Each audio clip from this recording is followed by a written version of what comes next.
আসার সঙ্গে সঙ্গে কিন্তু আমরা স্নান ধান করে ফ্রেশ হয়ে নিয়েছি আর আমাদের রুমে চলে আসছে লাঞ্চ। আমরা যে মায়াপুরে এই যে প্লাজাতে রয়েছি সেখান থেকে কিন্তু আমাদের রুমে খাবার দিয়ে গেছে। অ্যান্ড যেহেতু আমাদের চৈত্র মাস চলছে আমরা পুরো পিওর ভেজ খাচ্ছি, তো আমাদের জন্য দুটো ভেজ থালি নিয়েছি আমরা।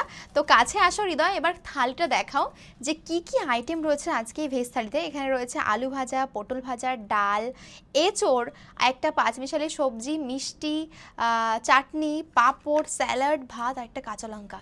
কি টেস্টি লাগছে খাবারটা। সকালে তো মা রান্না করেছিল বাড়িতে সেদ্ধ ভাত, সেটা খেয়ে এসেছিলাম। আর এখন এই সুন্দর টেস্টি খাবারটা আমরা খাবো হোটেলে এসে। আর এটা কিন্তু আমরা অ্যাকচুয়ালি রুমের যে রেন্ট সেই রেন্টের সঙ্গে ইনক্লুড করা, মানে এই লাঞ্চটা। তো বেশ ভালো লাগছে। তো ব্রেকফাস্টটা আমরা স্কিপ করে গেছি গাইস, কালকে ব্রেকফাস্টটা দেখাবো কী কী আছে। অ্যান্ড চলো এবার এটা খেয়ে দেখি কেমন খেতে, আমার কাছে দাও। যদি তোমরা চাও যে ননভেজ খাবে, ননভেজ কিন্তু অ্যাভেলেবেল আছে, বাট আমাদের তো পিওর ভেজ চলছে তোমরা জানো।